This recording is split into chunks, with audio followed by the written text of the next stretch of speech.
So, welcome everybody. Finally, we get to do our sleep virtual workshop, webinar, class with Alex. We've been waiting for such a long time, Alex, so thank you so much. And I know we have so much ground to cover. There's so much information on sleep, and it's so fundamental to our well-being. So welcome. Thank you, Alex, for your time. And because we have so much ground to cover, I'll just hand it over to you immediately. All right. Hi, Nicole. Hi, everyone. Finally, yes, we are here doing this sleep conversation. So the first thing that we have to understand is that we're supposed to be sleeping 1/3 of our life. So that's a lot of time. And statistics say that there's approximately 1/3 of the world population that has sleep issues. So that's really a huge proportion too. 1 in 3 people have sleep issues. So it's important to understand what is good sleep and what we can do to improve it. So good sleep, there's not really a definition on good sleep. We just can say that good sleep, there are conditions that need to be met to have a good sleep. The first condition is that we should be falling asleep within 20 minutes of being in bed. That there shouldn't be any awakenings during the night, or if there are, these awakenings are really short and falling asleep really is rapid, follows after really rapidly. We also should be having a good sleep. So in the morning, when we wake up, we feel rested. A lot of people tell me that they sleep through the night, and in the end, they're actually not having a restorative sleep. So that's obviously a huge condition that enters in the definition of good sleep. All right, so there are a lot of types of sleep disorders. They are being classified like above 100 sleep disorders. We're going to look at the main groups of these sleep disorders because it's impossible to go through all of them, of course. So we're going to touch on the main ones. The first one being insomnia. That means that we have a difficulty in falling or staying asleep. And that is the definition of insomnia. Another sleep disorder, the second big group, is daytime sleepiness. So, for example, you have mononucleosis, fibromyalgia, hypothyroidism, and that gives you moments during the day of sleepiness. Among those ones, there is also narcolepsy and sleep apnea, which is a very important one. Then the third group is the circadian rhythm disruptions. So we've had lots of, you're traveling a lot, you have jet lags, you have irregular sleep habits, you have work shift, and this actually disrupts the circadian cycle. Finally, there's the fourth group, which is can be grouped under the disruptive behaviors in sleep, which means people that have sleep terrors and have terrible nightmares, bruxism. They are, grinding their teeth, and the teeth get damaged, and that's it's really pressure on the jaws. And otherwise, sleepwalking, that's another common one. So a few words on sleep apnea, because it's really important. Sleep apnea is a condition in which the person has actually interruptions of breathing during the night. The person that is asleep and that is suffering from sleep apnea doesn't really realize the problem. It's often the other people in the same house or a spouse, a husband, that realizes the problem. Sleep apnea happens mainly in men around their mid age, when they start gaining some weight in their 50s or 40s, more or less. And it's because their tongue and their muscles in the mouth, they are starting to relax with age and with weight. So the airwaves are not as open as normal. So the tongue enlarges, if you want, the muscles of the jaw relax, and the passage of the air is obstructed. So the person is sleeping, and then there has trouble having air through the lungs, and actually kind of does these types of noises because he's trying to catch air, because it's had a few seconds or even almost a minute without air. So there's a really an effort to try and get some air in the lungs. Obviously, it's dangerous because your brain is not regularly fed with oxygen, and you have a very disrupted sleep. And it's a huge risk factor for cardiovascular problems and for strokes, brain strokes. So really, really, it's something that we need to pay attention. There are lots of now measures to counter it. Weight loss, first of all, of course, and secondly, we put the dentist will devise for you a special plastic made of silicone thing that you put in your mouth around your teeth, and it keeps actually the jaw open and the mouth sticking towards the lower palate, so that your airways are open. So actually if this means is sufficient for your sleep apnea, is really something that it's not very disturbing. Otherwise, another solution very common for sleep apnea is the bite. That's a bigger thing that you put in your mouth, or actually even a machine that pushes the oxygen into your mouth and lungs during the night. So that's much more invasive, of course. But it's a life-saver thing. So you really be careful and pay attention if you or somebody in your family around you has sleep apnea, because it's really a huge risk factor for chronic issues that are much more dangerous. And all right. Sorry, Yes. if I can interrupt you there. Sleep apnea is something that we hear often. I mean, it's thrown around quite commonly about amongst sleep problems or people talking about sleep. But most people, like you say, discover sleep apnea because of their partners or of their family and of signs, and because they've maybe identified it. But I think most people have the problem of not understanding exactly why they're not sleeping and why it's broken. How do you identify that it's sleep apnea if you live alone, and that it's not something else disturbing it? Because often when we wake up, we're not clearly identifying what is the thing that disrupted our sleep. Okay, there are two things. The first one, of course, you have to consider your life and your situation, your type of diet you're having, your lifestyle. Are you under stress? We'll look at the different types of stress later on today in the presentation. So are you undergoing one type of stress that is really impacting your life and mind? Then that could be the issue. Of course, if you wake up, you're not rested, you have to start thinking, what is the potential cause? So is it a type of stress or not? If it is not, because your job is okay, if your diet is more or less clean, your weight is also okay-ish, then you can actually go and address it with a specialized doctor or even a sleep clinic, and spend the night there, and they calculate for you. They just plug, you to machines and things, and they see if your respiratory breathing is regular to the night. So that's really how you put a diagnosis and a name on the condition. So the alarm thing is the red flag you have to pay attention is, I'm waking up, I am totally destroyed and totally dead tired, like as if I hadn't gone to bed practically. My sleep is really not restorative. I've addressed diet, I've addressed my job and my stress in my life. It's still not working. I have gained some weight. I am around 40, 50. Then go check at a clinic. Okay. It's a kind of a guess thing. I agree. But once you're at the clinic and they plug you to the machines and they check your sleep through the night, that's no guessing anymore. Another thing I wanted to address is sometimes I am a morning person, so it's very easy for me to know when I feel rested once I've woken up, because that's when I'm most energized. How does somebody notice that they're not getting enough rest versus that they're not a morning person?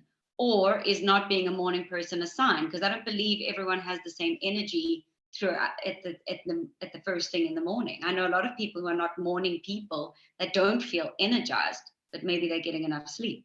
Or do you disagree? They're not well, no, I disagree.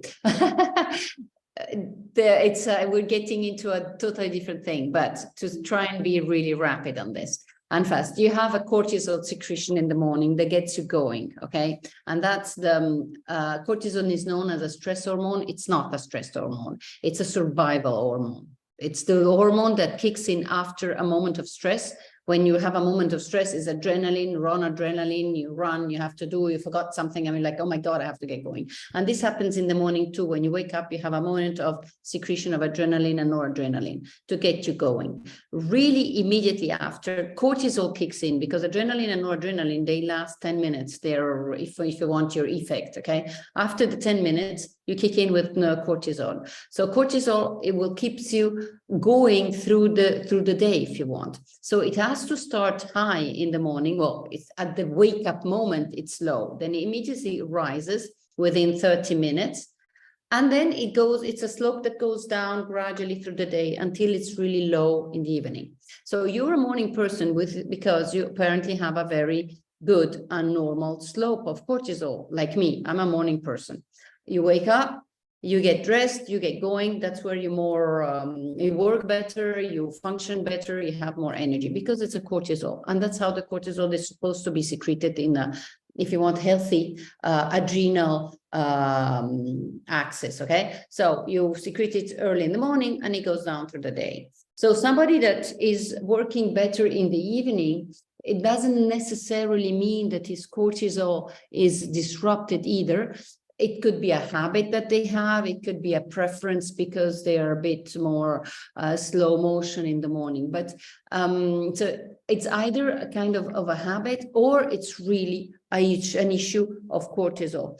And when you don't have this high secretion of cortisol early in the morning, as I was saying, often it's an indication that you're really tired, that your adrenal axis, the HPA axis, so your adrenals on top of your kidneys, we have two glands that they secrete the cortisol. That's where they are. They are burned out. They're really kind of sluggish and tired, and they have different degrees. They can be sluggish, you can be tired, extra tired, burned out. So when you are in a sluggish, tired or more situation with your adrenals, because you've had chronic stress for years, because you're, I don't know, running a business on your own, because whatever issue you have in your life, that's this chronic stress depletes your adrenals, thus depletes the secretion of cortisol. So in the morning, you feel like you're tired. You've slept, maybe even well, but you don't have the secretion of the adrenal. So you really need to take care of the adrenal. And sleep obviously helps, but you won't solve it just with good sleep. Okay, so basically what I'm understanding is that morning person or not, if you don't get enough rest, it sounds to me like you will have consequences thereafter. And that's probably how you will notice the signs of exactly. rest. Okay. Yeah, so to catch on what you said, consequences of bad sleep. Right, so there are many, because sleep is restorative, regenerative, it repairs and builds our tissues, our muscles, our bones. So if we don't sleep well, we have a decrease in cognitive and neurobehavioral performance. So brain fog, difficulties concentrating and staying awake, and also emotionally, instability, emotional, like a moodiness and things like that, okay? So also when we sleep, and we sleep in a restorative way, of course, we actually memorize things. So we have this really function of storing information. It happens during the night. The liver detoxes in the night between 11 and 3 o'clock in the morning. That's when we should be asleep, to favor liver detoxification. Now, you know that liver has a huge role in our bodies because it detoxifies from alcohol, foods, fried foods, and all that crap, drugs, meaning medications, anti-inflammatories, antibiotics, a pill, or even paracetamol pills and things like that. So all that is done by the liver. Everything that we put, chemicals that are around our lives, plastic, dyes, makeups, and all these things, detoxified by the liver at night. So It's really, really important to be asleep in that period of time so that the liver can do its job. Immune function also is undergoes a strengthening in the night. So obviously the immune system protects us from illnesses, pathogens, etc. So very important to have a good sleep so that the immune system can also do its work. Finally, the cortisol, we've mentioned it before. If we don't sleep, we have cortisol secretion, because cortisol, as I said, is a survival hormone that kicks in after the stress ones. So if you have this cortisol secretion at night, it's obviously keeps you awakened, keeps you stressed, keeps you going, and it's in the chronic situation leads to inflammation. And inflammation is in the open door to all the problems that we can have in our bodies with our health. Body weight increases, which is really interesting, because there are two hormones, leptin and ghrelin, that regulate our satiety and our hunger. So when we don't sleep, the one that indicates that we're hungry is secreted more, and the one that says we are in a satiety state is secreted less. So they both together are secreted differently, and they add up into making us feel more hungry. And the next day of a disrupted sleep, we see that patients often have a terrible craving and terrible desire for sweets and simple sugars. So it's important to sleep also to regulate those two hormones. Just for the record, one is leptin and one is ghrelin, if you want to go and check it. Ghrelin is the hunger one, leptin is the satiety one. So they, instead of being secreted in the normal amount, which keeps us not hungry and in a satiety state, they just are totally wrecked and make us feel more hungry. So that contributes to increasing body weight. Can I ask a question? Sorry, before you move on, something you mentioned before I forget. If it's important, of course, for your liver to function, to detoxify, does it help your sleep if you supplement for liver detoxification or eat for liver detoxification specifically? Does that also then assist with your sleep? So if, for example, could you take milk thistle, which assists your liver, and would that then support your sleep at night? Well, milk thistle does help with sleep too, but I don't think that helping your liver because you're eating more cruciferous, for example, will help you sleep better. I haven't read anything about that. I haven't heard it, this association made. One thing for sure, if you don't drink alcohol, that definitely helps your sleep. Because alcohol kicks you out, knocks you out somehow, but it's not a restorative sleep. And the fact that the liver does not detoxify for whatever reason. Yes, if it's a fatty liver situation, a non-alcoholic fatty liver, then you would have trouble sleeping, but that is linked more to a lifestyle, to a diet, to a weight thing. So, yeah. And the weight thing is very relevant and interesting. I've been at fault for this. When I've not been sleeping well, I've gained more weight. And what have I done to control that is to over-exercise, which puts more strain on your body, which causes more stress. And then you can see how frustrating that would get for people. They gain weight and then they try to counteract that with exercise when they actually needed sleep. So it's really important that you mentioned that, because I've been guilty of that in the past, trying to manage my weight through exercise and neglecting my sleep, which I think it's quite a relief for people to know that they could actually do better by their weight to get better rest rather than over-exercise. So I'm really glad that you brought that up, because that has been a challenge for me. Absolutely. Over-exercising does not make you lose weight.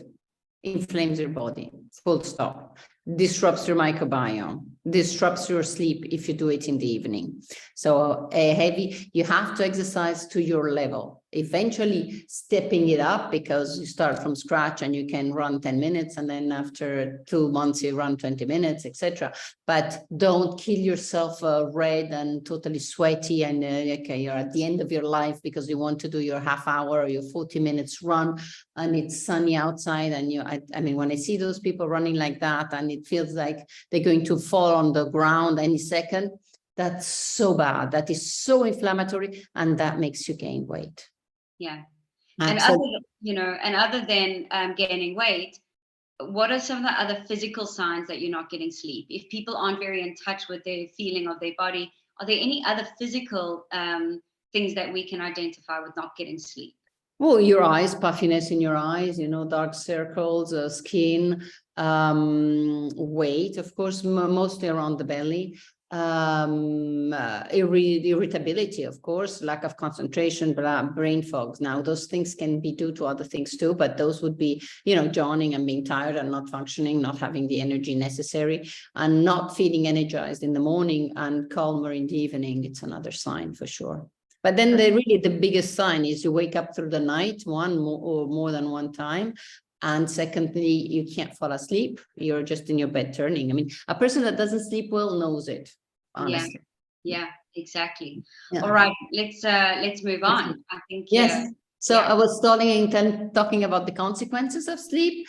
And the last big thing is in clinical studies, they've made links between poor sleep and higher risk. I'm saying higher risk. It's not an automatic thing, but there is a risk factor for conditions like diabetes, Alzheimer, hypertension, cardiometabolic diseases, cancer, because bad sleep, as I said, is a systemic inflammation in your body. That's what it leads to. So inflammation is an open door to, more dangerous situations. Okay. So really, sleep is regenerative, restorative. We build our muscles, our bones, our tissues. It's fundamental to work on having a good sleep. Okay. Yeah. All right. So very rapidly, sleep is not a constant thing through the night. It's divided in cycles and stages. Okay. We need 4 to 6 cycles per night, which corresponds to 7 to 9 hours in all. And each cycle is divided in stages. The beginning of the cycle and the first stages are when you start falling asleep and calming down, but you can still be awakened quite easily. Then the second half of those stages are much more deep sleep. That's where the body temperature decreases. Really, it's very hard to wake you up. The mind, the blood pressure decreases too. The brain activity slows down. So you're really in deep sleep. After these stages, you have a different stage, a new one, that is when we start dreaming. So you have the first part of your sleep that is non-REM, when your eyes don't move. And then the second, so you have falling asleep, deep sleep. And then you have the second part, which is REM, rapid eye movement. And that's where we actually dream. So the muscles are obviously totally paralyzed, because otherwise we will be acting out our dreams and that will be a problem. But the brain activity is back on, and we breathe more. And there is obviously the eye movement, the heart rate, the brain activity, everything, if you want, starts again. So we've understood that the most restorative part is in the middle of the cycle, when we have the deep sleep. All right. Okay, so just so that you have a bit of an idea, and it's important to know why, because when we wake up naturally in the middle of the night, we are in between 2 sleep cycles. Okay, because you've fallen asleep, you're in deep sleep, you're dreaming, you are at the end of that sleep cycle, and before starting another sleep cycle, that's when you eventually wake up in the middle of the night. And also falling asleep, if you're having trouble falling asleep at night, you really have to understand when your sleep cycle starts, so that you catch it at the beginning. It's like catching a train. If the train has just left the train station, well, you have to wait an hour and a half approximately, which is the length of the whole cycle, to catch the next cycle, or if you want the image, the next train. So really understanding that, you might probably would like, how do I understand that? Well, you understand it in the evening when you have your first moment of tiredness. Normally everybody has it around 9-ish. You just calculate an hour and a half after, and 1 hour and a half after 10:30, you should be in bed. Maybe you can read a book or a little bit or do something, not the screens, but that's how you try and catch your sleep cycle if you have no idea when your sleep cycle starts. Okay. Yeah, the sleep cycles sound really interesting. Is it important to know and to track your sleep cycles? Like for me, I fall asleep instantly. That's but great. At times I might wake up 4 a.m. or something like that. Is it important to know which part of the cycle you're disrupted with and why? Sorry, I'm losing you. I'm checking my internet.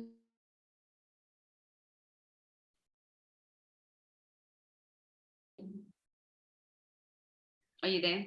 Yeah, I'm here. Okay, sorry, just a moment of internet connection that was like, yeah, so I did understand your question and hear it. It's important to know your sleep cycle if you have trouble falling asleep, but you fall asleep instantly, so don't bother. If you wake up at 4 o'clock in the morning, there's another issue. We'll discuss it just in a few minutes. But the falling asleep, it's important to have an idea of the sleep cycle, or to recognize the existence of a sleep cycle, to understand why someone would have insomnia, because we are the whole body, microbiome, brain, sleep, everything is around the clock. Okay, everything has kind of a circadian rhythm that it follows, and sleep is the first one. So you have to be aware that there are cycles, and that you cannot fall asleep one day at 9, 10, the next day, the third night at 12, and then you go back at 10, and then again you want to fall asleep. Kids can, and certain humans can, but most of them can't. So you have to have a kind of a regularity there. We'll see it after, but that was to answer your question. So important to realize it and to respect it if you have difficulties falling asleep. All right? Yes. So what can we do? I will do later in a minute. All right? Just 1 or 2 more things quickly on how we function with sleep, and then we go to the measures. The brain is obviously the place where the sleep is functions, right? Everything is regulated from the brain concerning sleep too. We have a role in the hypothalamus, which is a gland in the middle of your brain.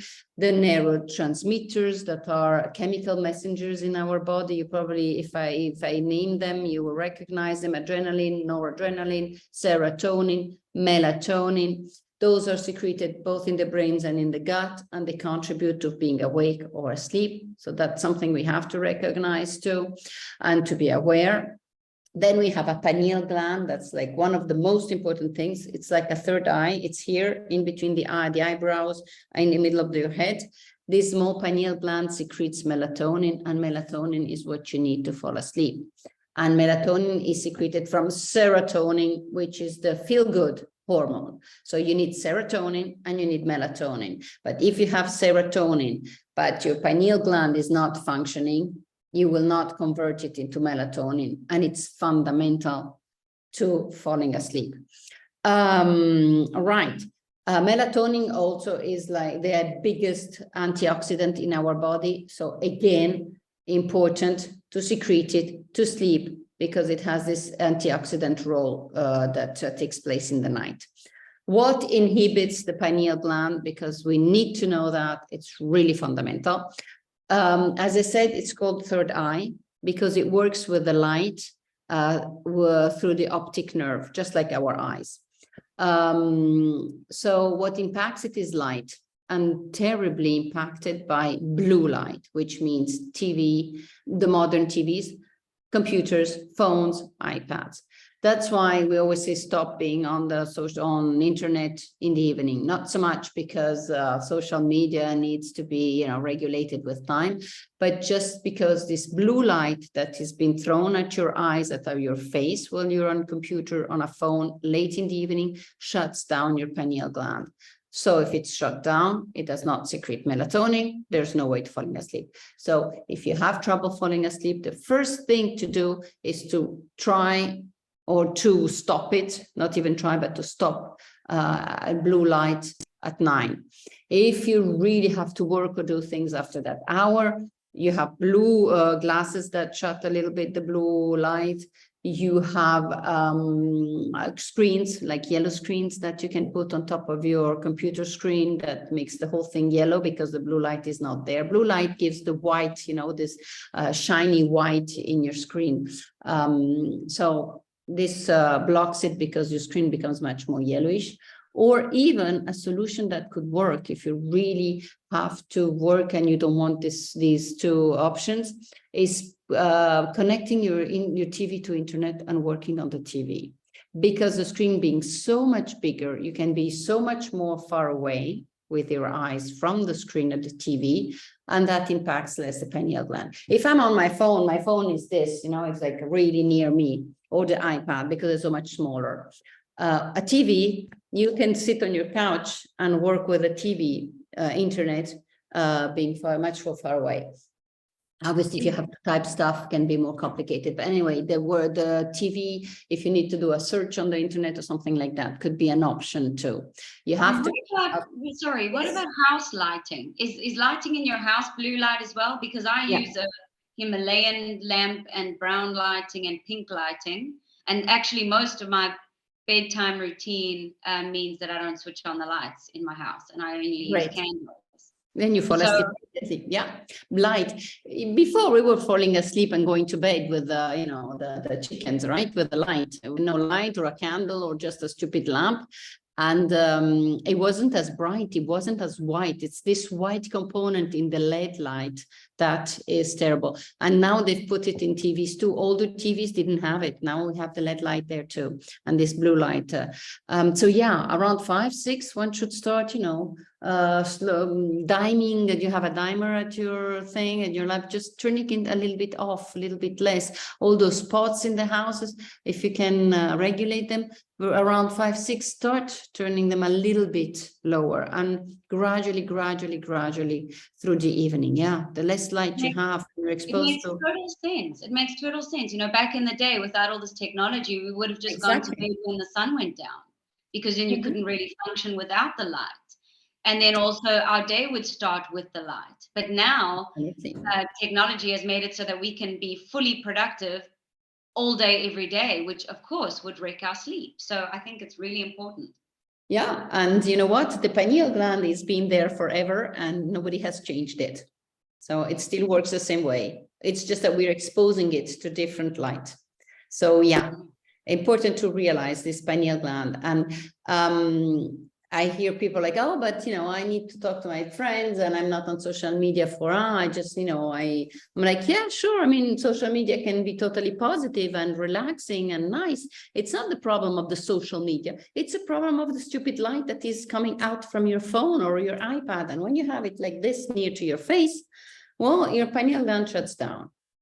Absolutely. And that's like in 99% of people, again, in kids, teenagers or stuff like that, they have other cycles, they're growing, their body is so tired from growing that they do fall asleep much more easily. But we are starting to see problems of falling asleep in teenagers too. So yeah, and again, it's a very important point, this pineal gland, to know, and it's maybe not going to solve the whole issue, but it's adding up lots of things together that will get you back to your sleep. So you have to acknowledge this pineal gland issue. All right. And given sleep is so important and it has a ripple effect, it's like rather do whatever you can do at all costs, Absolutely. And then even your face, and when it starts having puffy eyes and black circles and like this, and you don't work well and you're slow and you're tired and you're moody. I mean, who wants to be like that? That is my first sign. I get psoriasis around my eyes. Oh, really? Oh, wow. Yeah, exactly. Oh, wow. All right. So what else? Yeah, do I we get puffy eyes. Anyway, so other causes. Okay, let's look quickly at the causes, other causes of sleep disruption. We've seen this pineal gland. My sleep disruption causes, I've put them under a huge umbrella called stress. Stress can be of different forms: nutritional, environmental, physical, psychological. Psychological, you have to deal with it, you have to identify, you have to get help, you have to, there are techniques, of course, for stress management when it's psychological: journaling, meditation, yoga, everything. But that's a huge thing, and it starts with identifying the cause. So I won't be spending too much time on that. Physical, of course, if you're running around, if you're doing too much sports, we said it before, late in the evening, that's a stress, such a stressor that it's not, it's just going to disrupt it. So you have to do exercise early in the morning if you can. If you absolutely want to do it in the evening, you have to do it a little bit less strenuous, because that's going to disrupt your sleep. There is no solution but to decrease that. Environmental stress, that's a nice one. I want to spend some time on it. So environmental stress is everything that surrounds us: pollution, noise, light, chemicals, being near an electromagnetic field, so a train thing, being near a big antenna, 5G antenna, having the internet on in the night too, having a room temperature that is far too high and it's too high in your room, the bed that is not good, the mattress that is old, the pillow that is old and not adapted to your needs. Environmental can also be the position of the head of your bed, because you need to be facing north. I think that I would have to check again, but anyway, you can check that and see. Having wires in your room, like lots of wires behind your bed, because you want the light, lamps, and I don't know what, the charger and all that stuff. It's disrupting. It's again a small electromagnetic field. What else? Noise. Yeah, if you have noise in your room, obviously that's an environmental disruptor. If you use chemicals for to clean your room and things like that, those stay in the air. You have to open the window and get fresh air regularly there. And the mattress, fire retardants in mattresses, because a lot of mattresses now have fire retardants and are made also of not natural products. That's a huge sleep disruptor too. The most natural mattress is made of latex only, 100% latex. So that's the most natural one. Make sure it's not too old, not too, bumpy with the time. And also check for fire retardants in your sheets, around the mattress, in the mattress. And yeah, so you need to really have that clean and changed depends on the type of mattress you have, but a maximum of 10 years, and it goes really fast. Pillows, I've mentioned it. So these are all things that are in your environment that disrupt your sleep. So the room temperature has to be low. Around 18 degrees is the ideal temperature. It has to be total silent. There has to be no light, even a clock alarm, again, with the stupid blue light that projects the hour on the wall, can be a sleep disruptor.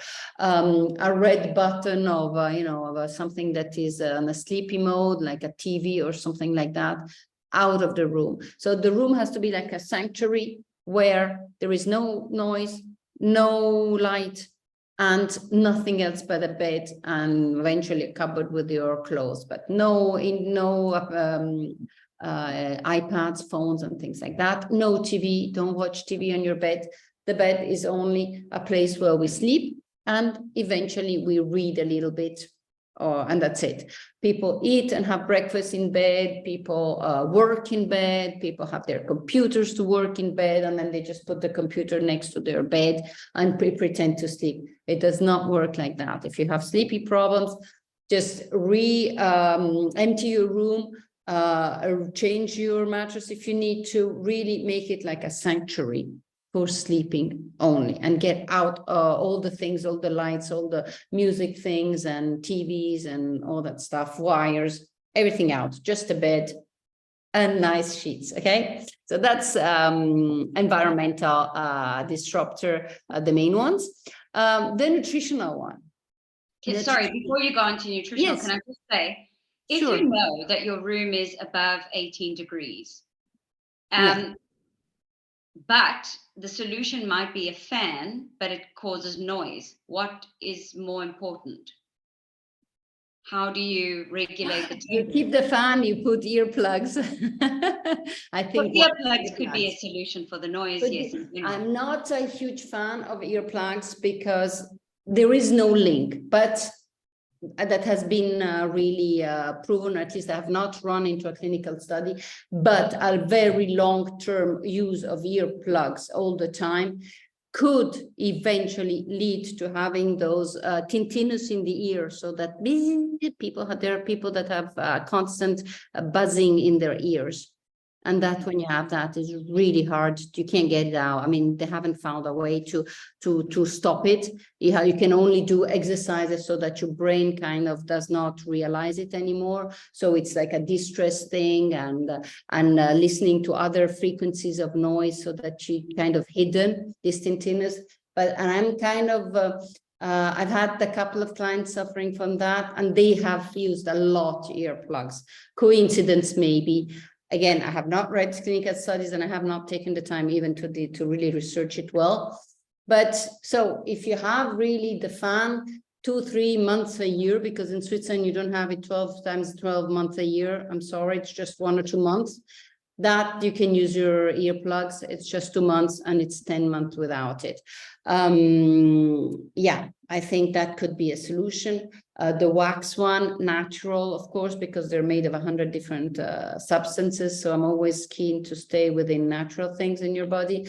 And yeah, for a couple of weeks a year, a few weeks a year, I think that's a good solution. And you keep your fan going, because if it's too hot in your room, it's impossible to fall asleep. Does a fan not offer any kind of white noise that might be beneficial in this way? Because I don't love earplugs, but I don't know what's better, to hear the fan and it be soothing, or to definitely not hear it and wear earplugs.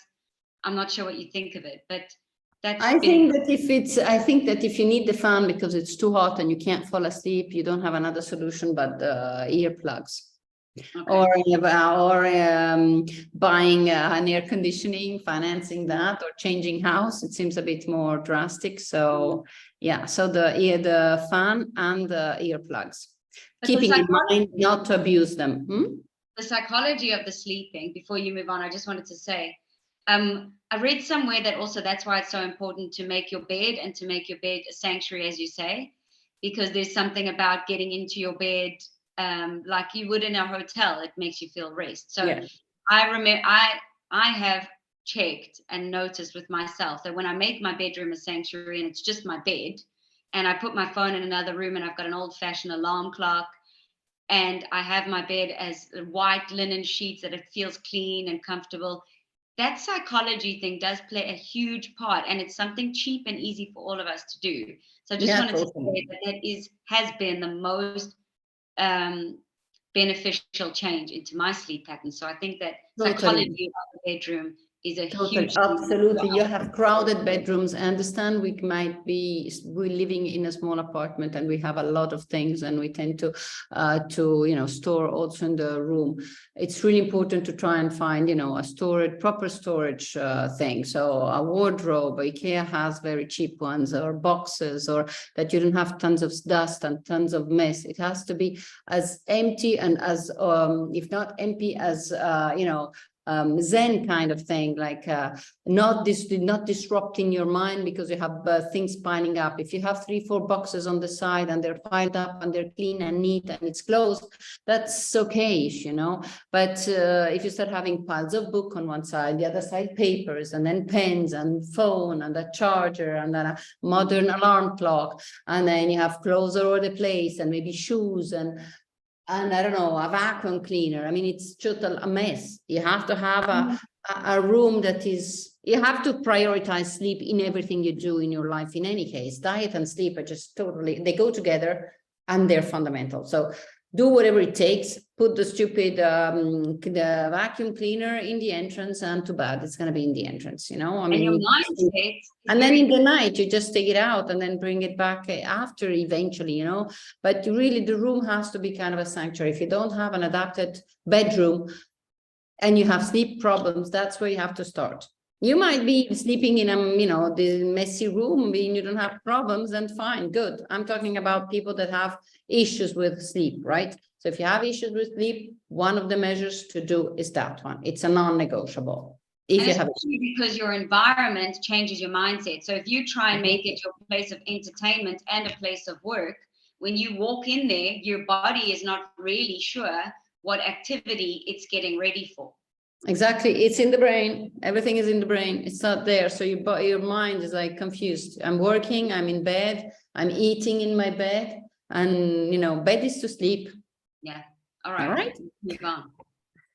All right. So again, also, as I said, temperature was important because the room temperature has to be low. Your body temperature, as we've seen it also during deep sleep, the body temperature decreases. So do not take a warm shower or bath before going to bed. It's relaxing maybe for your mind, but it's raising your body temperature by maybe 1 degree even only, but that contributes to disrupting the sleep. So no warm things before going to bed. If you want to take your bath and stuff like that, 5, 6, no, or 8, 7, 7:30, not 10, 10:30, because that's not the moment you want to raise your body temperature. So if you want to shower, because of course you need to shower before going to bed, just try and have a shower that is not too warm and fast, not something cold that is really like, something that is stimulating either, just in the right temperature, not too cold, not too hot, but that kind of contributes to lowering the body temperature. That in any case, keep in mind that you don't have to warm your body temperature and not freeze it either, because then it's really a boost of energy. So let's stay towards normal low. All right. Watch for hidden mold. I haven't mentioned that, but mold and hidden mold in houses, that's so terribly toxic that that's one other thing that it does. Mold is disrupt sleep. So watch that. Make sure you don't have mold in your environment, in your house, because you have to address that. Changing a mattress won't help. You really have to address mold if you unfortunately are dealing with that. Nutritional stress. We're finally getting there. So, of course, address any digestive issues. Don't eat too late in the evening. You have to go to bed. You've digested most of your meal, if not everything, because otherwise, it's an open door for reflux too, for weight gain. Make sure that if you have an imbalanced microbiome, if you have food intolerances, if you have cramps, if you don't have a regular bowel movement, all that stuff needs to be addressed for proper sleep. So digestion, taking care of that. If you need help, well, you have to consult someone to clean your diet and address the pain and the disruption around the digestion. What is the timing of digestion? Like if you go to bed at 10 o'clock, when should you have your last meal? How long does it take for your body to digest that you can get into a rest state? Depends what you eat, but I would say 3 hours. 3 hours is a good parent, time frame. But obviously, if you're having like a huge dinner out of a wedding or a huge birthday, barbecues and carbohydrates and desserts and alcohol, you might need more than 3 hours. If you're there with your bone broth and salad, you can go to bed in half an hour. But yeah, on a normal dinner, 3 hours. Yeah. All right. Okay. So address your digestive issues. Support your liver detox during the day, because as we said, the liver needs to detoxify. So if you support it during the day, it will detoxify better during the night.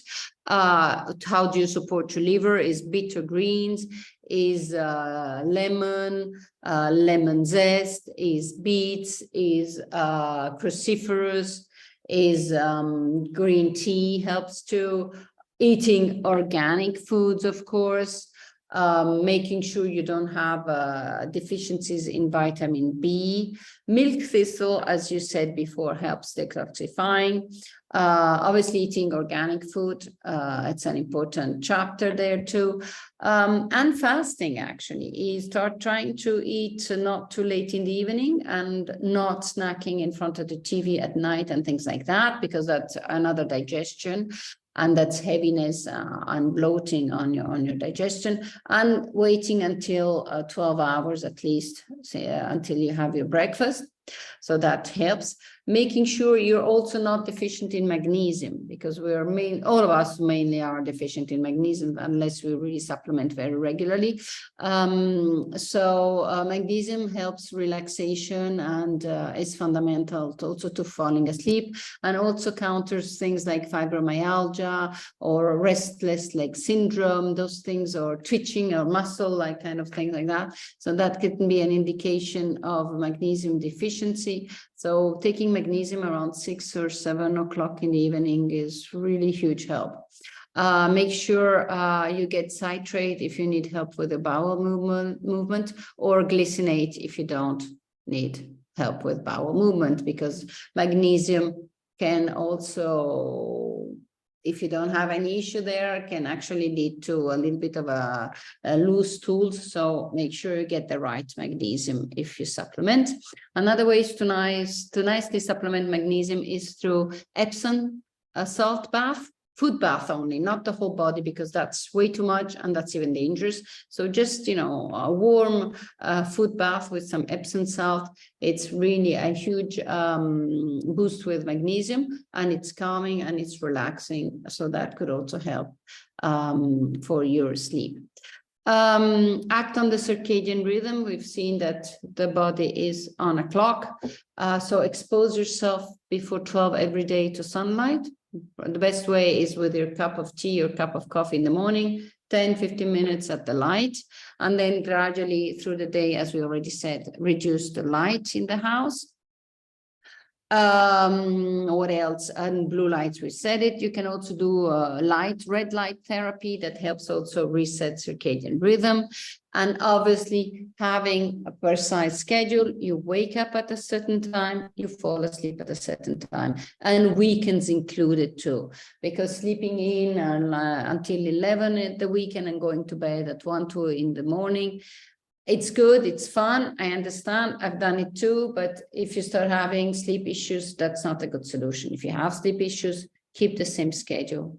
Night, when you go to bed, and when you wake in the morning, because that helps also restore the circadian rhythm. But what really helps it most is facing the light in the morning first thing, so that the body understands, okay, natural light, it's day, that's when we start.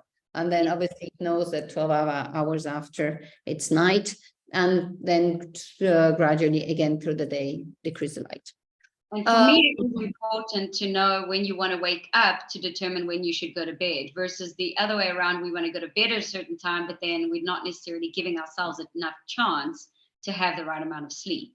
So sometimes it means being disciplined enough to take care of your sleep versus your nighttime, fun, whatever you have. Exactly. But also, what is then? Is there? I know light is important. Is vitamin D important to sleep? Vitamin D is important for your bones, for a lot of other things. Deficiencies that are important it is also important, in your sleep. But the vitamin deficiencies that are important for your sleep are the B6 and the B12 vitamins, and vitamin E and magnesium.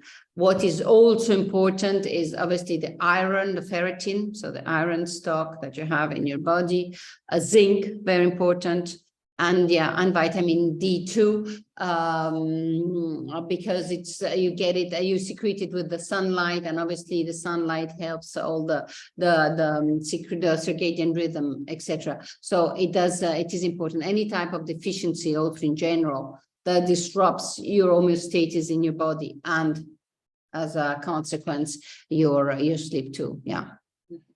Yeah. Okay. So if you want to supplement, I think the best one would be checking obviously the deficiencies, but also supplementing with melatonin to sleep. That's one of the nicest things. 3 milligrams maximum, not more. You can start with 1 and then to try and fine tune it.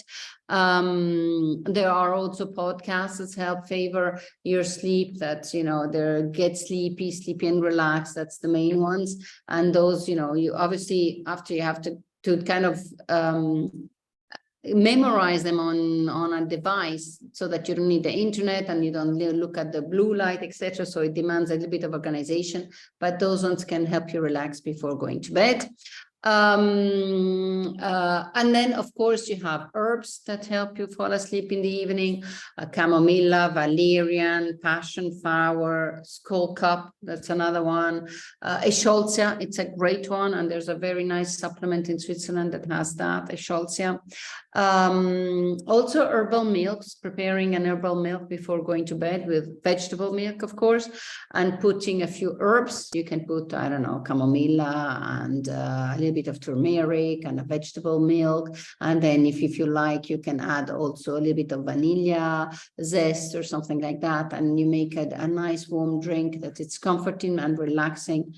That also helps kind of warming down, mentally speaking, like entering this relaxed thing and cocooning thing in your bed. That helps. Obviously, just not before going to bed, because then you're awakened because you have too much liquid to, and you can't get to the morning. But herbal milk works really, really nicely, and it's really comforting. A word on the nutrition and on your glycemic index. We really have to deal with that too. It's really important to cover. When you have a high blood sugar diet, which means with lots of sugars and simple carbs like white bread and muffins and bagels and pasta and things like that, you have these kind of products. Those simple carbs, they're simple, so they are digested really fast. When they're digested really fast, your blood sugar increases really fast too. If you have a high blood sugar, you have a secretion of insulin from your pancreas to bring down and take away the sugar from your blood and store it in your cells as fat. So body weight, yes. In fact, if you store it immediately and really fast in your cells, it means body weight.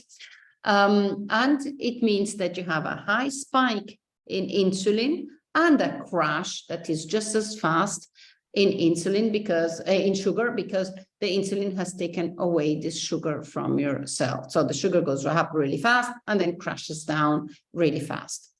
This constant thing that goes on all day long at every meal, because you have, I don't know, croissant in the morning or white French baguette. And then at lunch, you have a pasta with cream. And then at 4 o'clock, you want a muffin or a piece of chocolate or a candy, one of those cereal bars or whatever. And then in the evening, you have, I don't know, rice or something like that with a piece of meat. Those are glycemic spikes and crashes all day long. When insulin does that all day long, cortisol does that also all day long. And we've seen that cortisol has to be high in the day in the morning and go gradually down in the evening. So when cortisol, which is our survival hormone, as we said before, goes up and down with the type of diet that you have, what happens is that it is after, when you don't eat at night, your insulin is flat because you don't have blood sugar coming into your blood, right? You haven't eaten. But cortisol, it's going to spike alone in any case because it's our survival hormone, and it's going to wake us up around 2, 3, 4 o'clock in the morning to tell us, hey guys, you gotta go to eat something, go find, go hunt, go search for food, because you haven't had a spike in insulin for a long time. The body is done not for 2023. The body's been designed for when we have to go find our food on our own in the forest, hunt and pick berries and stuff like that. So cortisol, there's no way of educating cortisol into not spiking in the middle of the night. And it spikes, you're in the middle of 2 sleep cycles, and it wakes you up because it's telling you go eat. It's been a while. So what do? We need to have a low glycemic diet, or so choose low glycemic foods and medium glycemic foods, and compose of complete meals with fibers and fats and proteins, so that you slow down this digestion at every meal. If you have pasta, it's great. You can have either whole grain pasta or pasta with vegetables and pasta with some healthy fats, so that you kind of slow down the absorption of this simple sugar.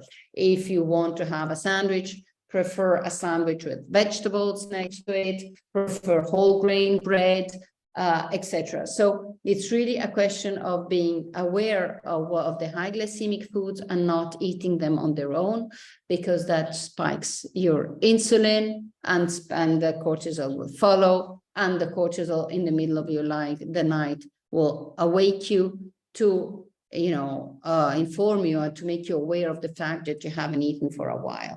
And cortisol is still regulated for a human being that was living 150 or 200 years ago, where they had to go, cultivate their food and hunt for their food. So you really have to be aware that we are in a modern society, but our body is designed still to be living in some kind of more old-fashioned environment. So yeah, low glycemic diet with low to medium glycemic food is the most important thing if you want to act on with your nutrition on your sleep. Yeah, it's fascinating. I once read about, I was diagnosed with type 2 diabetes, and so I had to pay a lot of attention to my diet and my blood sugar. And one of the hacks that I learned was to have like a cinnamon tea, not long before bed or throughout my day, because is it true that cinnamon has a positive? Cinnamon is anti-inflammatory. Well, if you really want to lower your glycemic index, there's a little bit of apple cider vinegar before half hour before your meal, but not alone with water. Don't burn yourself. Yes, exactly. In water, a little bit of apple cider vinegar, half hour before meals. And then obviously adapting the diet into something that is has a lower glycemic index. Yeah. And then another thing that helped me, and I wonder if there's, if you know any, or if you believe in it, or if there's any solid research about it, but as an aromatherapist, what helped me with a bedtime routine is another sense that we don't pay attention to, is aromatherapy. There's a couple of like frankincense and lavender and chamomile that you can add to your bedtime routine to trigger that your body is now winding down and getting rest. So I really believe that all the senses need to be made aware that now we are winding down. Of course. And lavender essential oil, you can put a few drops near your pillow, so you breathe in that scent is great. Absolutely. I totally agree. You really have to tell your body that you're going to bed. Absolutely. And that means that your digestion has to be finished with, that your light has to be lower, that your bed has to be ready, that your mood is ready to, that you're not getting mad discussing an issue. Yeah, you're not working and getting pissed because, I don't know, there's something with your work that stresses you.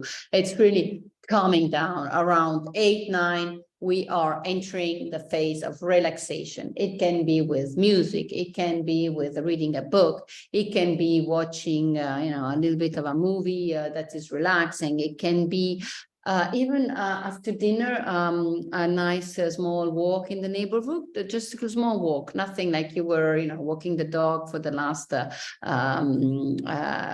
small walk before going to bed. Something relaxing, something that you like. It can be, I don't know, you like to draw, paint, color in, you have those mangas that you can color in now. Whatever suits you, whatever you like, but you are putting the day on the side and you are in the, starting to relax because you are going to go to bed and you're preparing your night. It can be also journaling and writing down everything that made you mad during the day. Okay, that person really is, that guy doesn't get a thing, or she is so stupid and she is really toxic, whatever. Just write it down, and then even throw away the piece of paper as a symbolically thing of putting that day behind you. You just write on a piece of paper, throw the piece of paper away. That's like symbolically, okay, I'm done with that day. I'm going to bed. Or even the to-do list. I have people that have their brains running in bed. Oh God, I have to do that and I have to do that. Just write it down before going to bed. Do your to-do list. Start at 9. So by 10, you've written down everything. You haven't forgotten anything. And your mind is emptied from your day, from your stress. And something that works for me is to have my journal and a different notepad on hand, so that if I do, I do it before I go to bed, but if I do wake up, sometimes you have that and you want to get it off your chest or off your mind to go back to sleep more easily. So that's helpful. But the most helpful thing for me, or two of the other most helpful things for me, was notification blockages. So I set that my phone has a downtime. So from a certain time, it doesn't notify me, because even I know that in my weakest moments, like even though I mean better for myself in general right now, at 9:30, I'm someone who responds to messages and calls and things, and I don't in that moment choose better. But if I have a downtime lock on my notifications from a certain time, you're not going to be triggered. But perhaps the most important is all these things to be consistent. Absolutely, all of them. Exactly. Of course, it's not just one. It's not like, oh, I changed my diet, I must not sleeping. Well, how is your bedroom? How is your mental stress? How is your physical stress? Everything interferes and adds up to helping. Obviously, if you're going through menopause, that's another issue. There are other methods. We would be, we could be talking for another 2 hours. So just obviously that can also another big, huge disruptor. There are measures that you can take. So maybe reach out if you want to know more about it. And I was saying, don't go into the pill, don't go into the azepam kind of things that the doctor prescribes, because once you're in there, it's addictive and you just will be increasing the dose throughout your life. Very hard to get out of it. If you've had an incident, traumatic event in your life, you can take them for 4 weeks maximum, but not more than that. And make sure you're off them within a month, because they're really, really bad. There are studies, clinical studies, making links between hip bone break bones in the elderly and the sleeping pill. And it does not give you a restorative sleep. It just knocks you out like alcohol. It's kind of a hypnosis thing, but it's not restructuring regenerative sleep. So really, that's not a solution. Much better to try meditation, breathing, everything that we said, and melatonin. That's really much more indicated. And I think that we've covered most of it. I just had an idea, something that came to my mind, but it's forgotten. So I think that we've covered the main. For me, it's so important because sleep is linked to things like depression, anxiety, all these things. And it's important to stay consistent and stick through it, because a habit takes a while. So exactly, you have to try all these things, because I mean, at what cost? Sleep, it's got profound effects on our well-being. So I think we have to stick all these things out and find what works for us. Completely. It's not, I'm not giving you a sleeping pill that works on the next day. It's consistency. It's working on it. It's believing in it, and it's wanting to reach that goal. So really, it's not going to come from one day to the other. Just even, lowering your blood sugar and your glycemic load. It's going to take a few months. So really, you have to hang in there. You have to be just, aware of the importance and of everything that you can do. There are a lot of things that one can do. too. And just, addressing the bedroom and the noise and the light will help you immensely. I have people that have changed their existence just because they started shutting down the blue light in the evening. And as you said, just turn your phones off, put them on the side, tell the people around you, okay, I'm sorry, I have sleep, I'm working on improving my sleep. In any case, they can see it on your face if you're not sleeping well. And I'm shutting down the stuff at 9. I don't want any more stress or things now from 9 on, and then in bed at 11. Really, circadian rhythm. If we wake up at the same time, we have to go to bed at the same time. I mean, there's no way you can fall asleep one day at 10, one day at 11, one day at 12, or no, we wake up every morning at 7 with your alarm clock to go to work and just go to bed at the same time. It's as basic as that. Yeah, exactly. And so important. So I'm so glad. Thank you so much for taking the time with me. Welcome.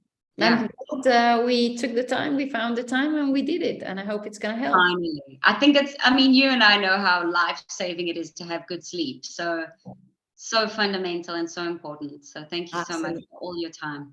You're welcome, Nicole. It was a pleasure. Have a nice day, because it's still very early. Yes. Get some sunlight. Enjoy. It was good to see you, and keep well. You too. Take care. Right. Thanks. Bye. Bye, Nicole. Bye. Bye, everyone. Bye. Bye.